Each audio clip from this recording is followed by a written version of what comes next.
What's up, everyone? It's Jay Ray, the co-host of Q Points, and one really important way that you can support our show is by subscribing to it wherever you listen to podcasts. Q Points is pretty much everywhere. One of those places where you can subscribe, and we highly encourage it, is on Apple Podcasts. If you visit qpnt.net/Apple Podcasts. You could subscribe to the show and listen to all of the episodes. And please leave us 5 stars because you know you love Q Points, and leave us a review. We really want to hear from you, and it helps to spread the word about the show. It's that simple. Thanks so much for tuning into Q Points, and thank you so much for supporting us. Have a great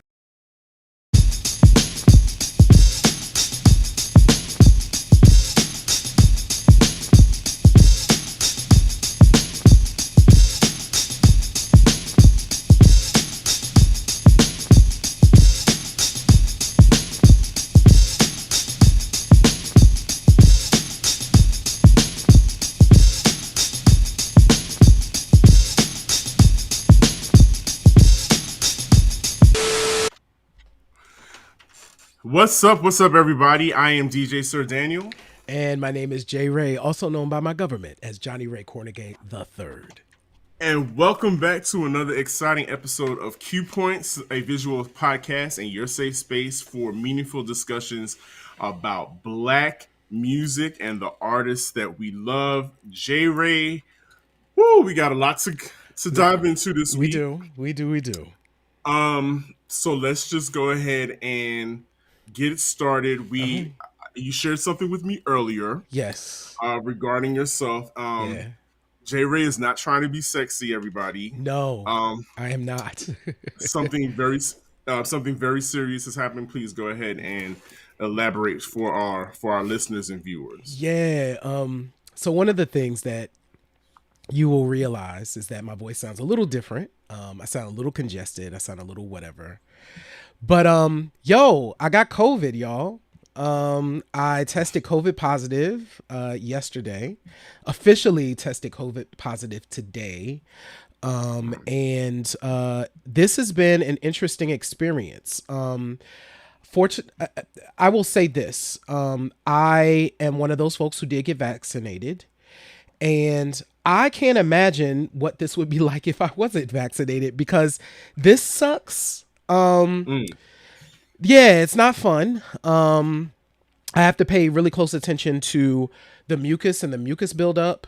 It gets hard to breathe at times. I actually have my pulse and my oxygen meter on the table because my doctor was like, listen, if it goes below 90, you need to head on to the hospital. But fortunately, I've been good. But so that happened to me. I went to a show, DJ Sir Daniel, last week after this show. I got in the car and went to a concert and was a little lax. You know what I'm saying? I took my mask off and I danced and I had a ball and that's where we are today. Well, listen, again, I'm glad that you're doing well, as well as could possibly be. I hope this is a lesson. I think at this point, we all know someone who has either directly contracted COVID or has been around somebody that has been COVID positive. So this is just a reminder that to please, maintain those safeguards and those precautions. If you are one person that is willing to get vaccinated, as Jay Ray said, that his vaccination is probably doing him a world of good right now, because it could be worse. And I am very happy that you are here with me today, fam. I also see our family. They might be taping. Daryl and the family are tuning in. Y'all. So we're very glad to see you guys, and we're still talking about last week. We had an absolutely wonderful time with you, and tonight it's so funny that you mentioned that, Jay Ray, going to shows, being out in public. We have a topic. Yes, we are talking about Lil Kim and Foxy Brown. Absolutely, we are delving into that, but we cannot go on without taking space and recognizing the lives that were lost over the weekend at the Astroworld outdoor festival. Things like that. People are going out. They are going Mm-hmm. to concerts and shows like J Ray did. Mm-hmm. And one thing you don't think about is you don't worry about whether or not I'm going to die Yes. at a show. Mm-hmm. So I first and foremost, I want to recognize the people that were lost. Yes.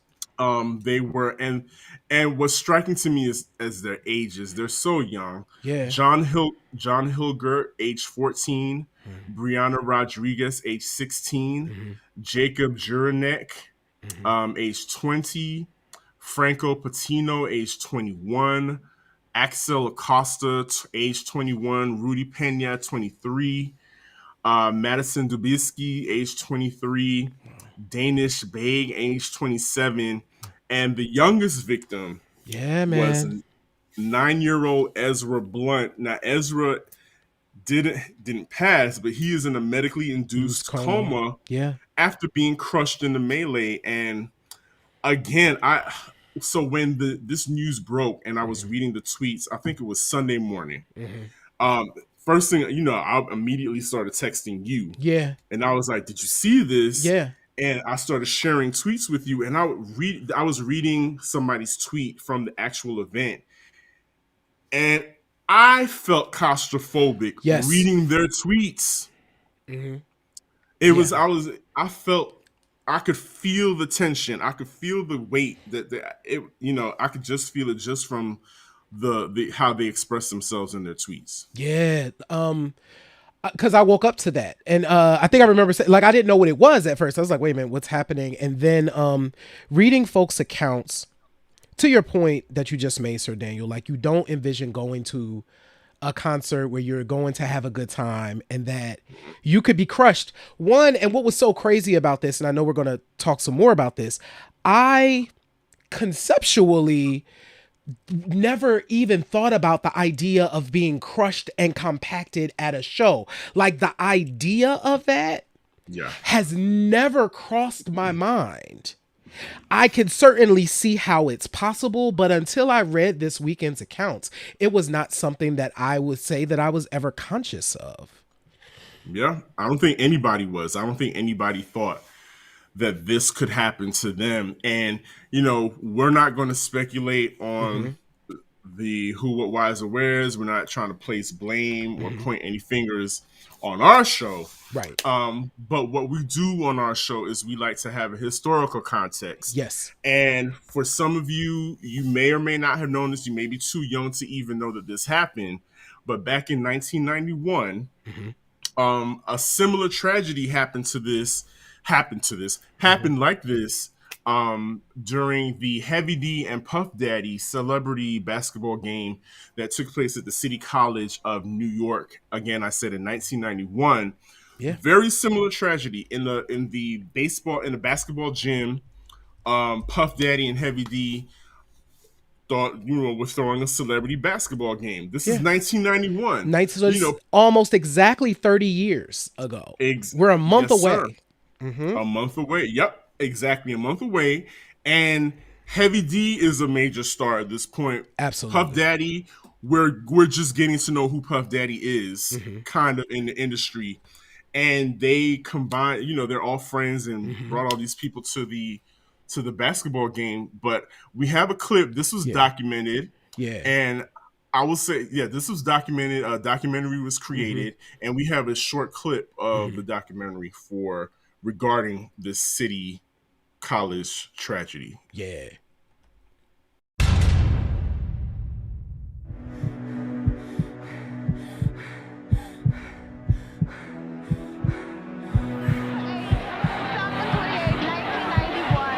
My brother Dirk died at the Heavy D Puff Daddy celebrity basketball game. From that day on, a part of me died.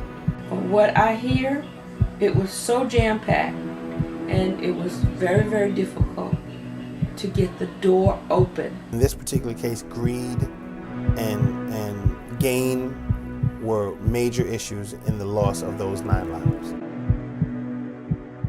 Seen them dragging people in and pulling them to the side. I seen people, brothers and sisters, get together like I've never seen before. And I'm sorry for the families that suffered this because I feel it more than I can possibly express it to you. Since the day after the funeral, I was on a mission. My name is Jay Swain. A mission to figure out what happened and why it happened. The camera looking at me, I'm looking at y'all. Because, he was special to me. Remember that night like it was yesterday.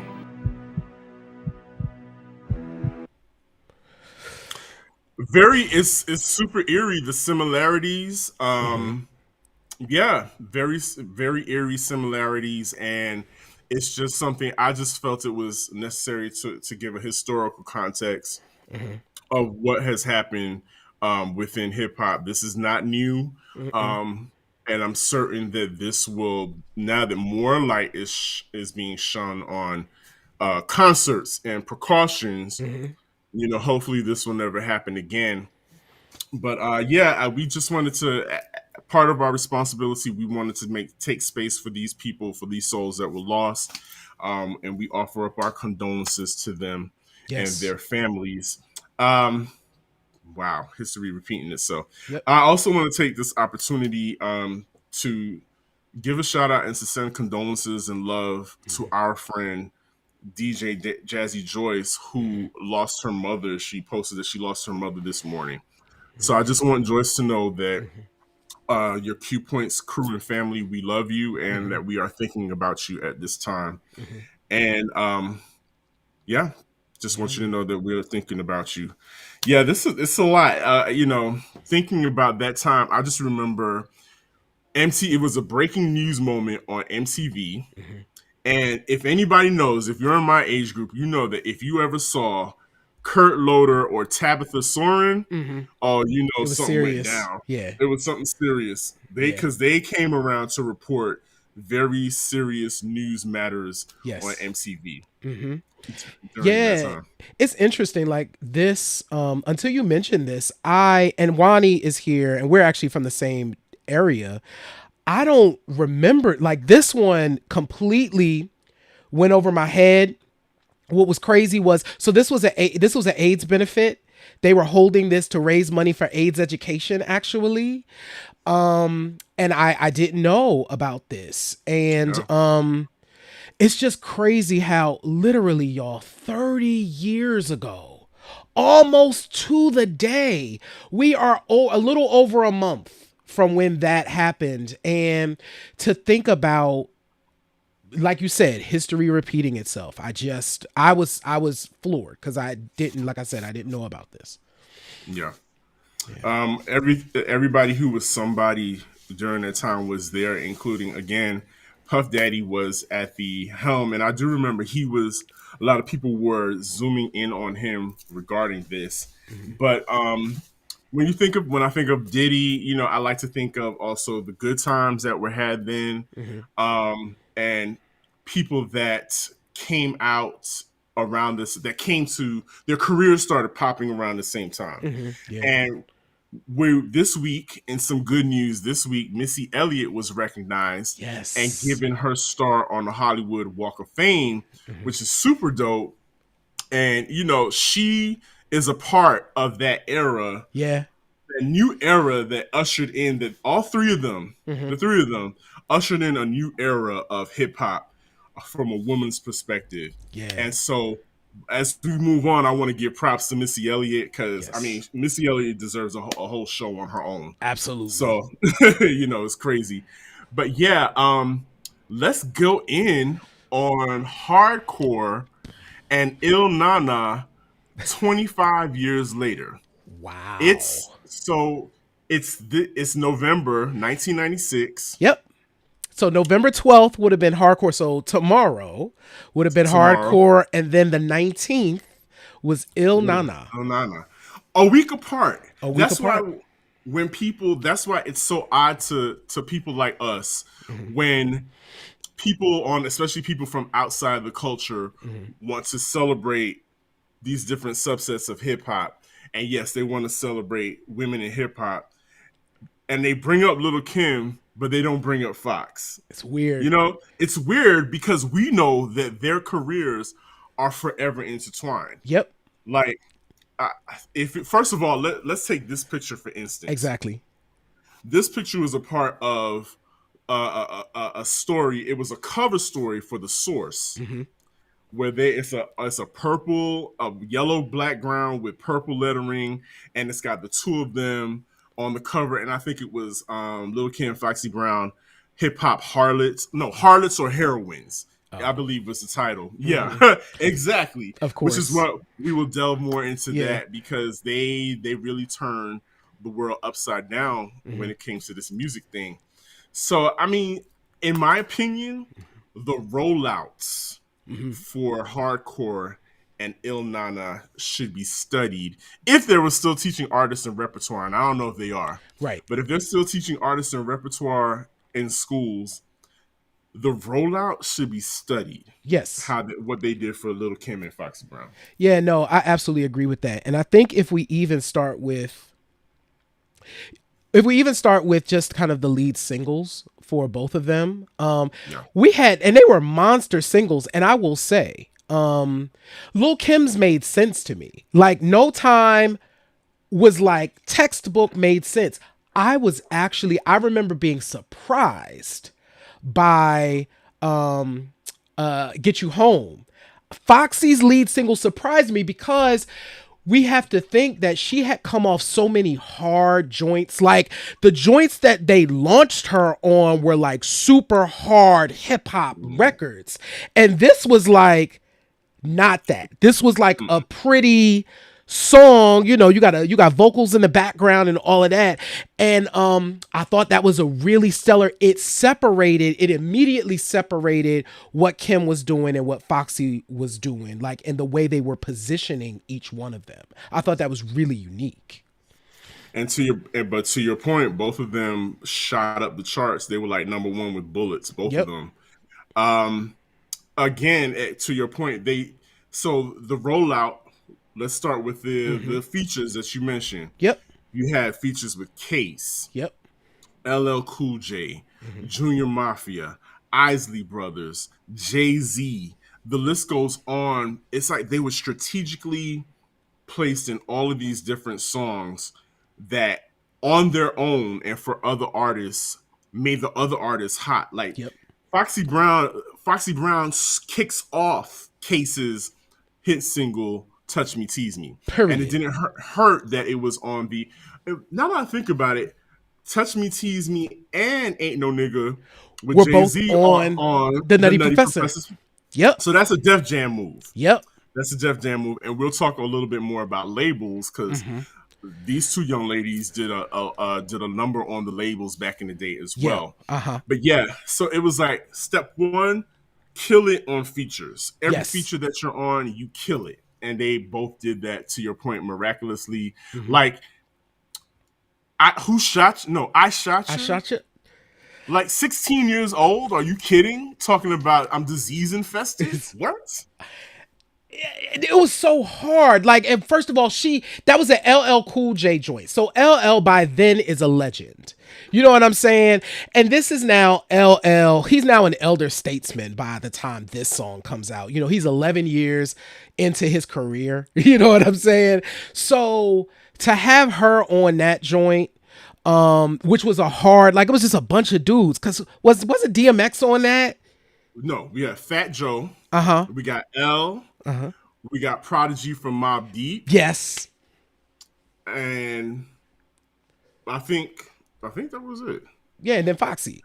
And then Foxy. If I forgot anybody in the chat, please Yeah, let us know in the chat. Yeah. But yeah, you had her up against all of those dudes, and she just completely shone and just ripped the track. And then on the same spectrum, her and Jay-Z went toe to toe, and she completely I wonder if they strategically put her towards the end of the record. Because if okay, so if you think about the radio game, how you get ratings is increasing time spent listening. Yes. Keeping your audience, keeping that people from tuning away from your station. And if you put songs on there, you want the songs to keep people listening. And so I'm guessing that if they had this girl who was super hot at the moment, they put her on. Oh, Keith Murray. Keith Murray. Thank you. Yep. Yes, Keith Murray. So they put her on at the end of the joint to keep people from turning it away, Yeah. to keep DJs from cutting the song off Yeah. in the mix. So hey, aha. That is, you know what? I never thought of that, because you're absolutely right. Because because of the way that song is split, it's almost like half and half. So Yeah. it's almost like when Benjamin's comes on, you're like, you can't not play the Kim verse. You can't not play it. You cannot. And you have to, and you go through everybody, you have to wait through everybody's verses. And it's just simply, it's brilliant. It's psychological. It's like, we're going to increase the momentum. We're going to edge you. We're going to musically edge you on. I'm sorry, y'all. I didn't mean to throw that. Oh, that's Okay. awesome. If you don't know what edging is, it's fine. It's fine. It's fine. But anyway, we're just going to increase anticipation. Yes. And keep you until the very end of this record. But yes. So then we go on to high profile marketing. Yes. If we're talking about making this a case study of how to launch a career, high profile marketing. So you and I were talking right before we came on air. This is pre-internet. Right. Like, we're right on. We're internet. We have internet. Like, it's 96, but most people don't have computers at home. You're using them in a space like a school or like a library or something like that. So it's definitely pre-social media and like all of what was happening. So you have to create a buzz around a song or around a release, right? So I actually think what we're about to put up is kind of like, this was viral. This is what we would call viral. This was 90s viral for sure. And you already know what it is. I mean, look at it. Like, this is iconic. This is iconic. It took a lot of people. And what's up, Danny B? We see you. Thank you so much. And yes, I think it was a beautiful way to describe the song as well. But yes, everybody, tell me this did not catch your attention. I think I told you guys when I was back in the day, when I was trying to break in the industry, one of the things that I did was street team work. The people that were on the street team for this, they had this plastered everywhere. And I believe police were handing out citations. Wow. Because of how risque the picture was, but it was effective. Yeah. Like, okay, Keys. I see. Right. All right, Keys. Okay. Yeah. No, I remember. I think the first time I actually saw it was probably in like Vibe magazine. Because they took out the big one page, and you flipped to it. And it was like, wow. Oh. And it's leopard print. It's leopard print. It's unapologetic. Yeah. It is. Yeah. I can't even describe, like, I wanted to know more, even though I felt like we had gotten to know Lil Kim through all the Junior Mafia stuff, through all the stuff that had happened before. I was like, oh, it's time for this, and let's see how this will go. And yeah, so, I will never forget that moment. So we have somebody, They Might Be Taping crew, and shout out to Daryl, Denise, and Mike. Somebody in the crew used to be on the street team as well. Mm-hmm. And it was reversed he says it was reversed on the opposite side. So they had a means. Oh yeah, that's right. They had a means of, they had something that was safer for the streets. Interesting. Also, smart. Yeah, that's smart. That's smart. And let me tell you, COVID makes you sweat, y'all. I am like sweating bullets. Okay, let me just be clear about it. Make sure you stay hydrated. Stay hydrated. Listen. But yeah, it was and the same thing for Fox. Now I recall Def Jam did a more scaled down version. Mm-hmm. Their posters didn't have any pictures. Right. It just had big block letters. Right. Il Nana. Il Nana. Yep. And the date. And that was enough. Yeah. It was either, both were effective. Mm-hmm. There was the less is more, and then you got the more is more. More is more. Which which if we're talking about both albums, when I think about it, both albums, what makes it historical, is that prior to this, yes, you had women who were very successful. Salt and Pepper, definitely the gold standard. Yeah.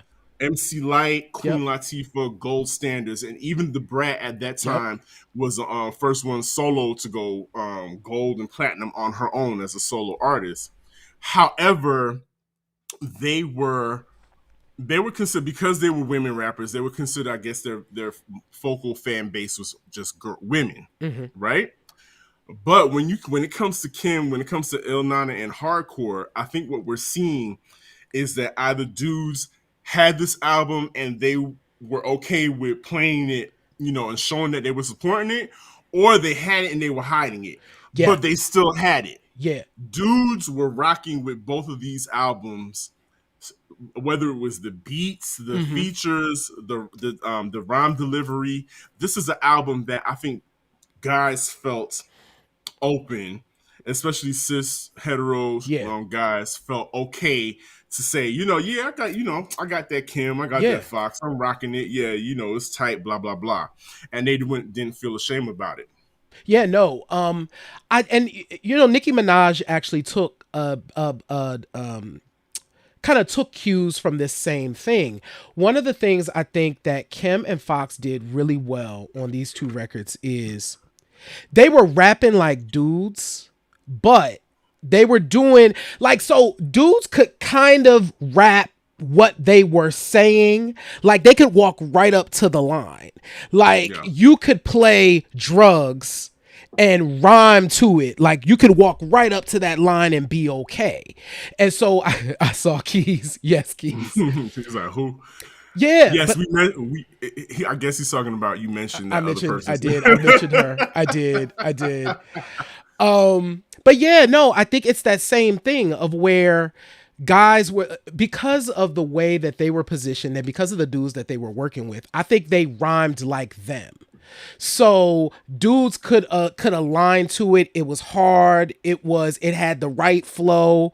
They was in that pocket the way that it needed to be. So I think you're absolutely right. Dudes were okay owning these records. And I will say this, it was funny. So in preparation for this show,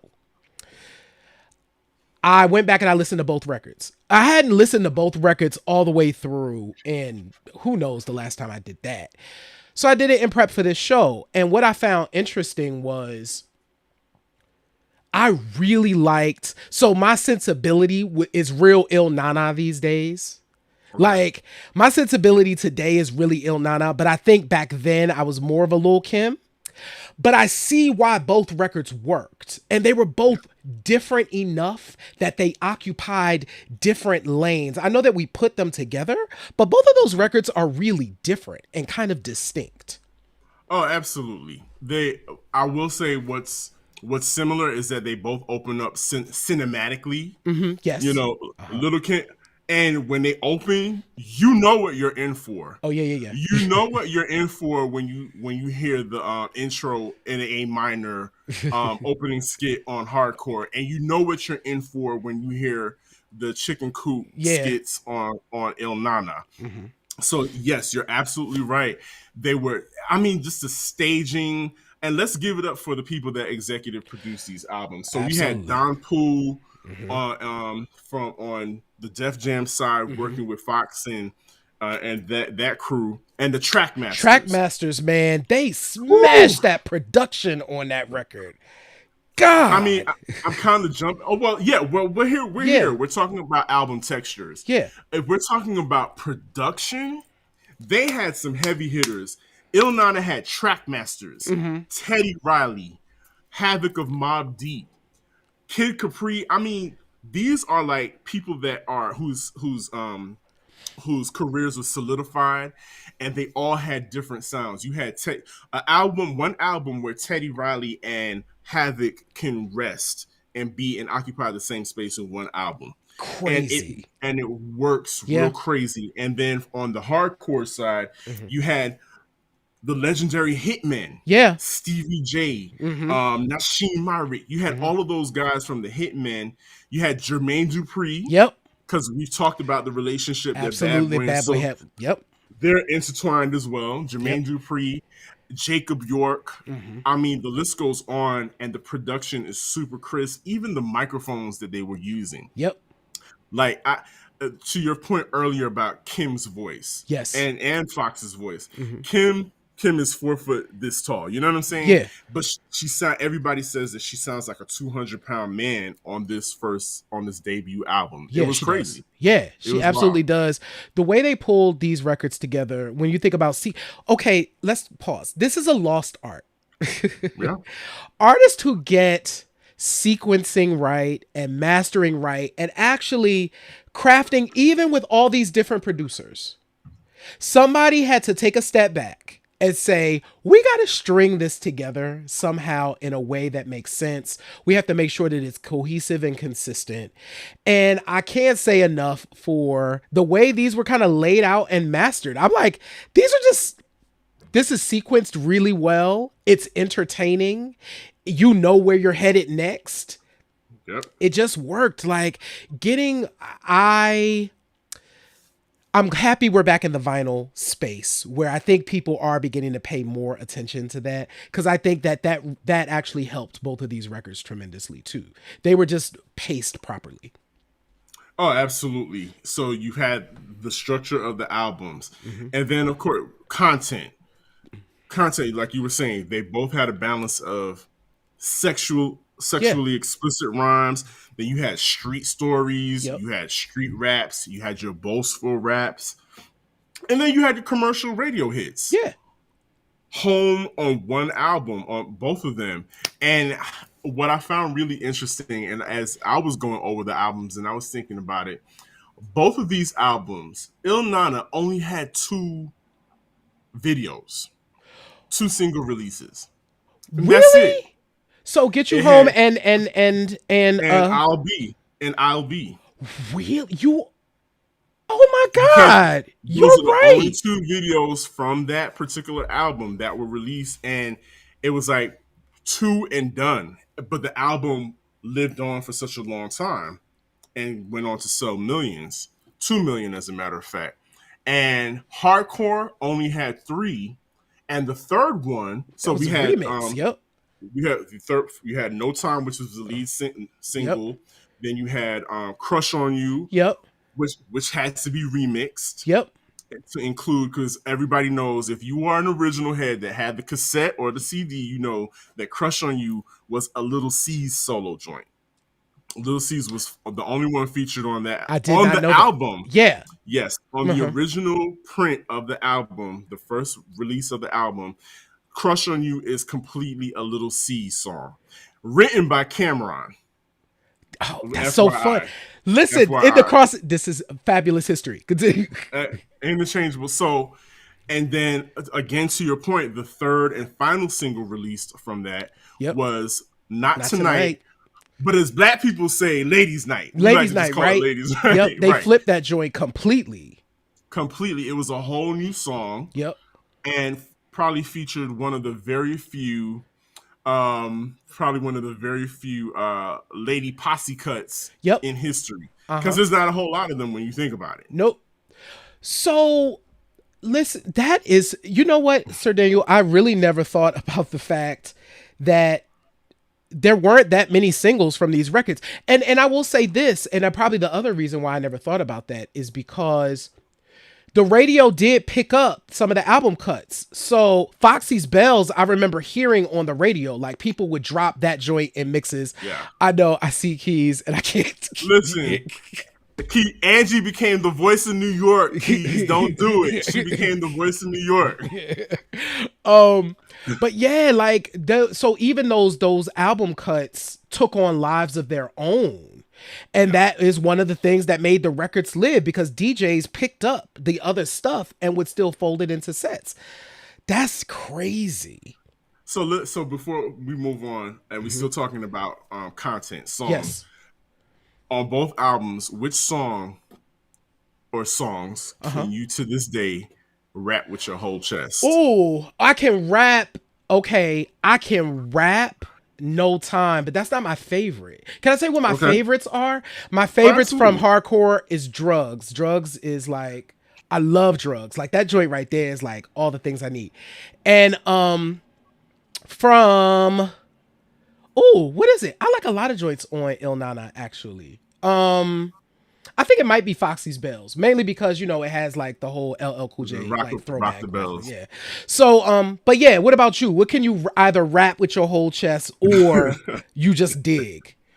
Listen, so I'm with you. Drugs is all encompassing, man. Drugs is It had to. It when said the like, when the beat drops, you got Big in the background, doing yo, the doing the chorus, and yes, it's like it gets you, it pulls you in, yeah, and yes, it has a drug effect on you, yep, and definitely when we're talking about DJs flipping songs, mixtapes, and all that, yeah. hands down, Queen Bitch.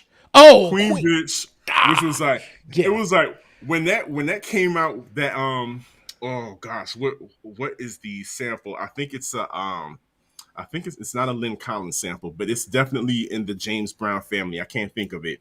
So they flipped that, and definitely Queen Bitch I remember when they played that on WRAS 88 vinyl Rhythm and Vibes, Talib and Randall Moore. They played that joint on Sunday nights, and it was like, yeah, tell us what you think about this new Lil Kim. It sounded completely different from all the Junior Mafia stuff, Right. and I think people were starting to write her off. Mm-hmm. But yo, that Queen Bitch joint, That and then joint it knocked so hard, and then it got flipped into with the Mary's "I Mary, Can Love like, You." oh, that was okay. Let's talk about that because that right there That's a was the moment. perfect moment to how to use that song. So we actually had a couple of those moments when it relates to hardcore because if you remember also what was it Big Mama thing was also I'm Not Feeling You, Yvette Michelle. So this was Yvette moving at Michelle. the same time. And then you have Queen Bitch that then becomes I Can Love You. It yeah, just that whole intro and everything about that joint It snaps. smashes. Yeah. So so I have to give Foxy her flowers. Mm-hmm. Hands down, my favorite joint on the Il Nana album is the title track, Il Nana, That's hot. featuring Method Man. Yeah. You talking about a smooth beat. It's the doom doom doom Cool in the Gang. I can't remember what sample is on there, but I'm about to look Boom, it up. boom, boom, boom, boom. If y'all know the sample, I know my They Might Be taping crew knows the sample. Right. It's Cool in the Gang. Anyway, so she's rapping over that. It's got Method Man on the hook. And here's like the funny part to me. It's ironic, it's iconic at the same time. The Commodores, thank you. Brick House. It's Brick the House. Brick Yes, yes, House yes. Boom. bass And line. they slowed Boom. it down too. And To they that filtered it. groove where it's And they like filtered it so yep. it's like super heavy. Does boom, boom, boom, boom, Yep. boom, boom. Yeah. So she's rhyming over that, and in the opening line, she's like, "Shaking my ass half naked, loving this life, waiting for Kim album to drop, knowing it's tight." That now, if we're gonna talk about what happens with their careers after that, Kim could automatically be like gassed and say, "Well, shit, I'm so hot. You even mentioned me on your first album." But what's crazy, what that brings up though is, and I mean, this is going to be Thank the you, Ben. Thank you, yeah. Ben Robinson. We Oh, that was appreciate Ben. Ben, yes, thank you so much for that, Ben. That brings up the forever question that I hope we do get answered to at some point. Like, yo, what happened? Like, we needed a Thelma. Like the Thelma and Louise. They would have been out of here. They would have This is been supposed out to of be the here. Thelma and Louise cover right here. They would have been out of here. Crazy. Number one with a Crazy. bullet. It would have been nuts. And Shaking my I ass half naked, loving this life, waiting for Kim album to drop. knowing it's tight. Man, listen. So, okay. So let me stop fanning out real quick and let's No, get this back is what on. this is Let's for. get back This is the on. 25th anniversary of these magnificent albums. Yes, yes, sir. So let's talk societal impact. Ooh. I mean, because I saw somebody responded to our Instagram, and she and our friend Kimberly Warrior Mama were talking about how this young lady, how hardcore impacted her as a woman, a young woman. And both these albums had like a major societal impact. They both sparked public discourse. Yeah.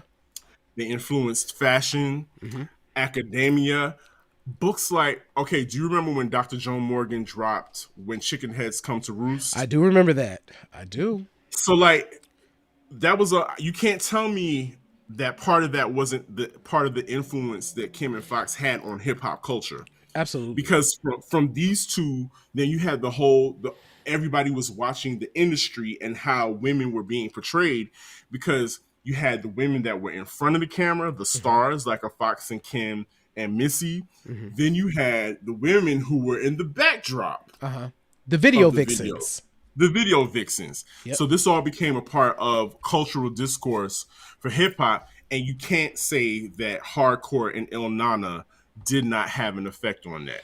No, it absolutely did. And I think both of these albums have long tail impacts. Like, we are still to this day right now, there women, particularly women in hip hop, are in the shadow of what these two records created for the most part. Like, they're either trying to still be the anti this, like they're still trying to be the anti Il Nana or the anti hardcore.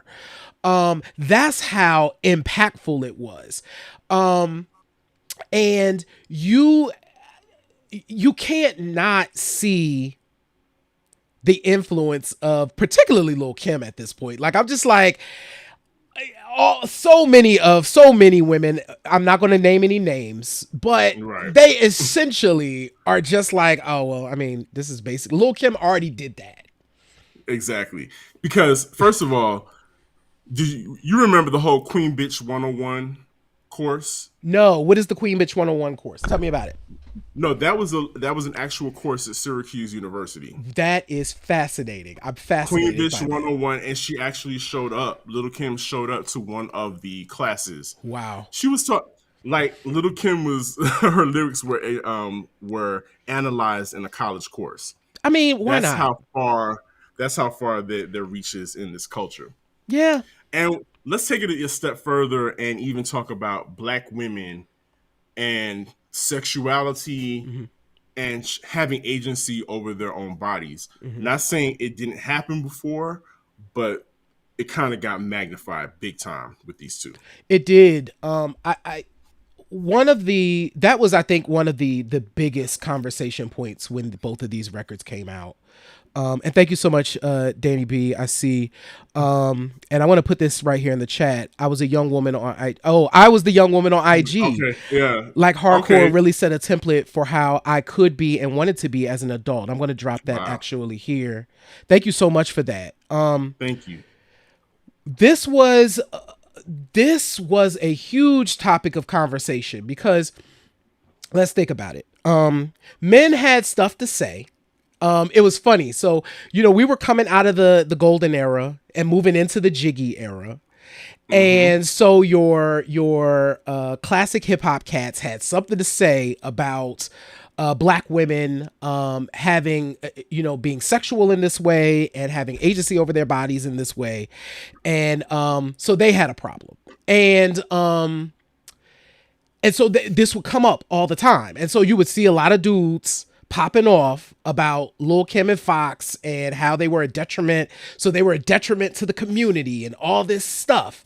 But what I was happy about as well was they, I think, gave, at least for some women that I know, I'm speaking for some folks that I know, gave room to be like, you didn't have to be just this one thing. Like, you didn't have to be, there was the opportunity to be a Kim or a Fox. And they were different, essentially. You know what I'm saying? Like, they were similar, but they were different. And you could possibly be a Lauren too, or you could be a Latifah too. Like, you didn't have to be all of these things. Now, I think the industry had other plans, right? So, of course, the industry is like, I made a lot of money off this Lil Kim thing and this Foxy Brown thing. Let's redo that. Who else can we get? Because that's what the industry does. The industry is like, oh, this works. Let's just repeat it. Let's keep doing it. Repeat it. Slap a sticker on it, put it out there, and just repurpose it and sell it again. That's what they like to do. Yep. But like you said, a lot of the women that I know again felt like they could be a combination of all of them. Yeah. You didn't just have to pick one, just like Lil Kim showed them. You didn't have to just pick one hairstyle. You could rock wigs. Yeah. Which is another thing that a lot of black women felt had agency over, was the way that they wear hair. And Kim, to her credit, gave a lot of women permission to rock wigs in different colors. Yep. And not care about what was going on or what people thought about how they were being viewed. Yep. And so Danny is repeating again. She's saying, and fashion was absolutely a factor.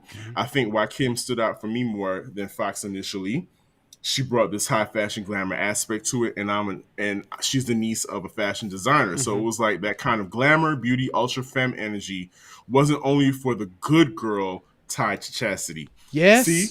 And that's straight from a woman's mouth or her fingertips. Yeah. Both of these women gave women permission to be who they wanted to be. Absolutely.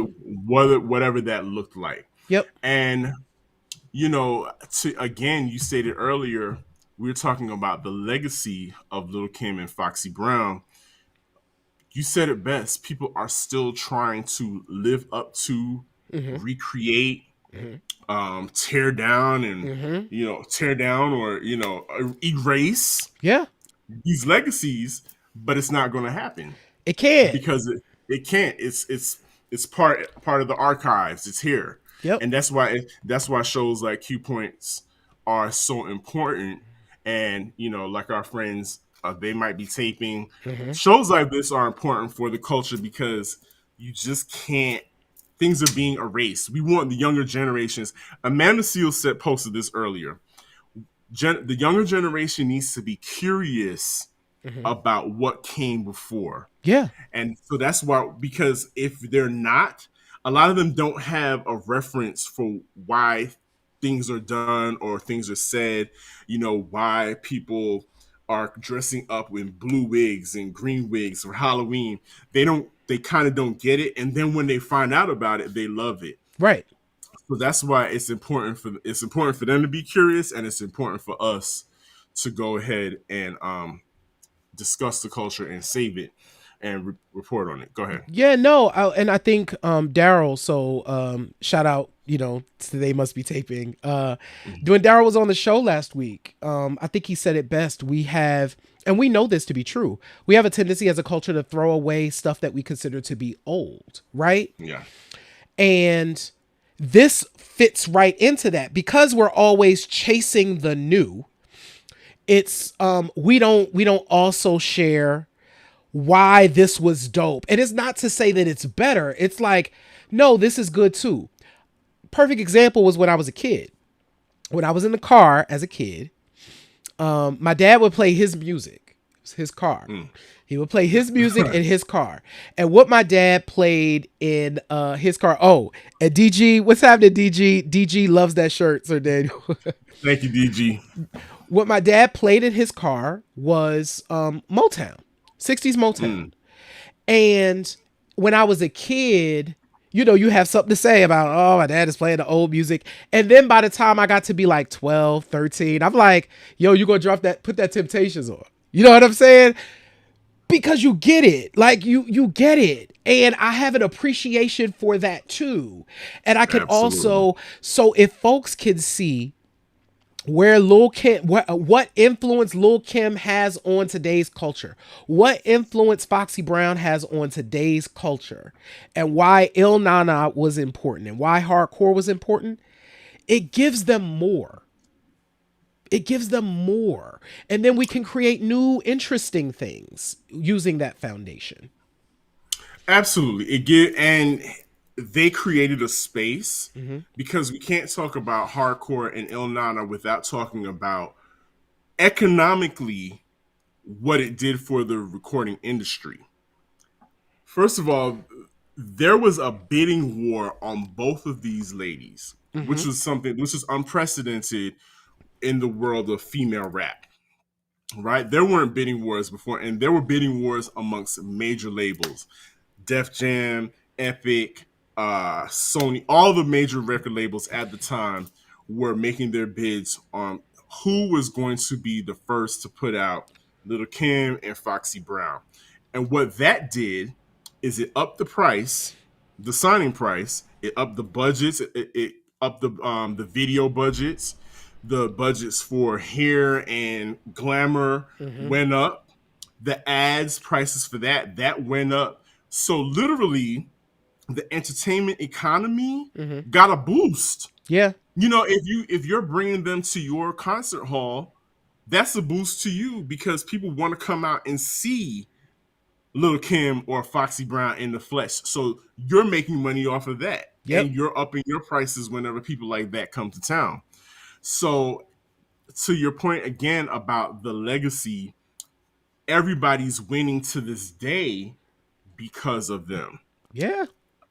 Even now that we think labels aren't that important anymore, there's still the ability now to ask for what you want and to get the money that you think you deserve and to put a price on your art because of these two women.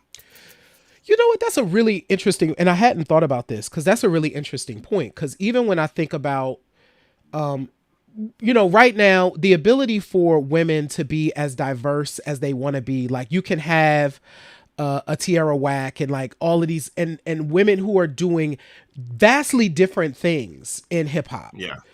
And so much of that is because this happened, and I think labels are willing to take a shot. You know what I'm saying? On figuring out, because late to your point, folks can ask for, you can be who you choose to be, and ask for what you want. And as long as you deliver, it's like not even a thing. But I think part of that as well, that comes out of the legacy of Fox and Kim. I do want to spend a second, if we can, Sir Daniel, because I do think it's interesting. They've taken they have vastly different legacies. You know what I'm saying? Yeah. They were intertwined. Their careers are forever intertwined, and they have diverged vastly. You know what I'm saying? Yes. Medical reasons, a lot of things have, impacted all of that. So I have a question. So my question for you is, what do you think, or what would you like to see for the future of Lil Kim and Foxy Brown, either together or individually? Like, what would you hope to see at some point in the future if you could? So I'm a firm believer in maintaining your legacy and not tampering with it. So Kim has had some successful joints that she's put out in the more recent years, in like the 2010s, right? I would prefer, I like what they're doing now. I like the spots that Kim is doing where she's doing nothing but classics. Right. Nothing but her features, getting all the flowers that she deserves. I would love for Foxy Brown to reap the same benefits because there's a lane and there's a market for that now. I would like that very much for both of them. Now, as far as together, I'm not pressed to see them do like a versus or anything like that because that's just, I don't think that would, it sounds good in theory, but I don't think it would come off like we want it to or think it would. But I would love to see a sit down. It could be on the Zeus network, or it could be on 20. It could be on 2020. Mhm. But some type of sit down when, now that they're older and seasoned, they're parents. They've simmered down a little bit. A sit down where they have one segment which is all Kim talking, and then Yeah. another segment which is all Fox talking, and do like backgrounds, and then they come together face to face and Mm. have this, and just have a discourse, Yeah. and not even to hash things out, but to, I don't know, it would have to be carefully orchestrated to where they can see where they were both, how influential their legacies are, and can feel both celebrated at the same time. And who knows, they may even figure out and just be like, you know what? So that was the virus right there. That was Yeah. the what caused the rift, and just maybe have an aha moment. Yeah. That would be cool. That would I be would love really cool. I would love to see that. I don't need no Fuji-esque reunion tours. I don't need none of that. I don't need any of that. And yes, I said Fuji-esque, and Right. y'all know why. But yeah, I don't need any of that. I would just be happy if they could, sit down and talk, because I think it's too important to the culture for them not, for us not to get like maybe a tie up to the loose end. Yeah. That would be my only thing. No, I love that. And so, do you have a vision or something you'd like to see? No, I actually like exactly where you took it. And that's one of the reasons why I wanted to ask you. I like the idea.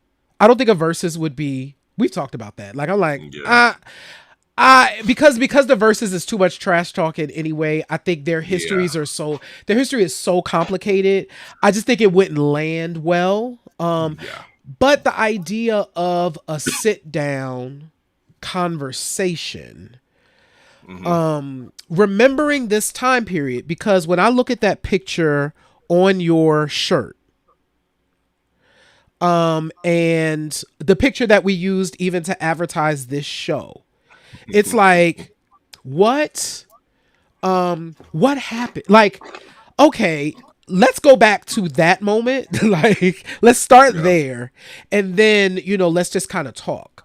I think I would like to see that. And so they might be taping, said, Sir Daniel, you all need to make that happen. Oh, on this show? Oh, wow. I was about to say, Sir Look, Daniel. from your lips to God's ears. Let me tell you Listen. something. If we landed that, as Listen. Fat Joe said, the price went up. Yesterday's price is not today's price. Yes, Yo, absolutely. listen. You wouldn't be able to tell me anything. But I want to touch on something you said earlier, real quick, as we begin to wrap up the show.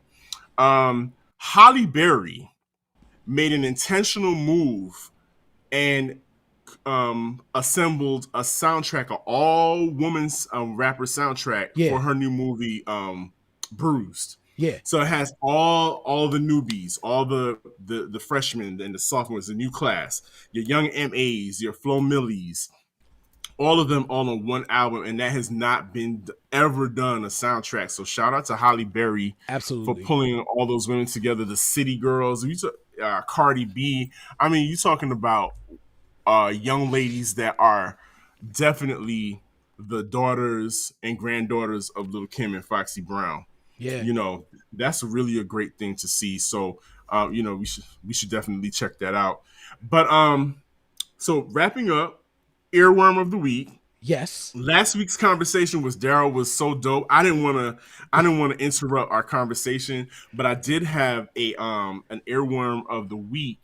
And since we're on the topic of rappers coming from Brooklyn, from New York, Girl Code. Yes. Girl Code is spelled with 2 L's and 2 E's.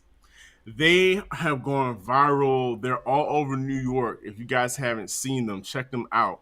If you like some real street rap, some real raps, like Girl Code is it.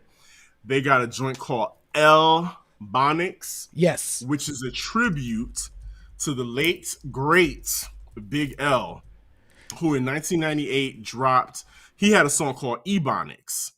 And you can pretty much tell. Basically, the rhymes break down what slang words mean. They've taken it to a 2012 level and like are super dope. I mean, they're storming the mixtape circus on New York.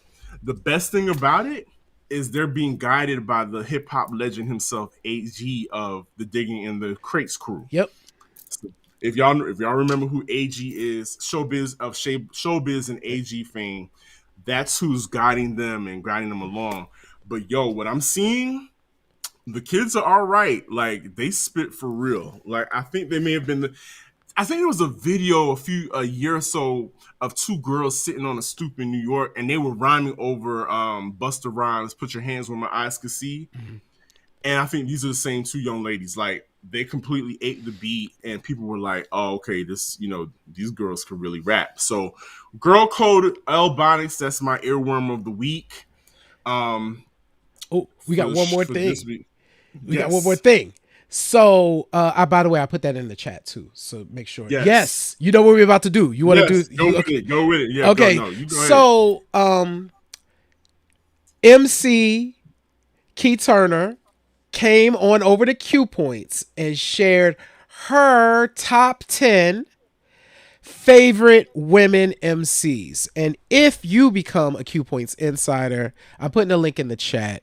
You could go ahead and watch it. You could see what the recommendations were. You could see why. You could see all of that. And so super, super excited for y'all to check that out. So Key Turner's top 10. I don't know why Key Turner's 10-10. That's weird. I put that in the chat that way, but that's fine. It's supposed to be top 10. And you can check it out on qpoints.com. So check that out. Yes, listen, Key Turner is the truth. Like, yes. This is the business. And for her, when you check her out, just check it out. And then you'll be a fan of hers after you check her out. And yo, I can't believe it's after 9 o'clock already. That hour just flew by. It did. Because we were talking about something that we love, that we appreciate. Yes. What I appreciate is all of you that have tuned in this evening. J. Ray, I appreciate you pushing through. Please take care of yourself. I will. And thank God, get your booster when you need to get your booster. So yeah, I'm gonna tell y'all what's happening. So I didn't know that this existed, but on Saturday, I am going to be going for monoclonal therapy treatment.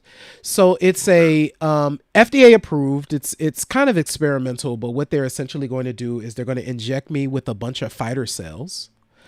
And they said I should get better after a couple of days. So on Saturday, I get to spend they're going to shoot me with 4 needles. Oh, and wow. We'll see what happens. But COVID is no joke, y'all. You don't want it. Take care of yourselves, wear your masks, and do what you're going to do. You know what I'm saying? I'm just saying. Absolutely. We will be back next week, yes. God willing. Yeah. You guys take care of yourselves, but remember what I always say in this life, you can either pick up the needle or you can let the record play. I'm DJ Sir Daniel. And I'm J. Ray, y'all. Peace. Thank you so much. We love you. Next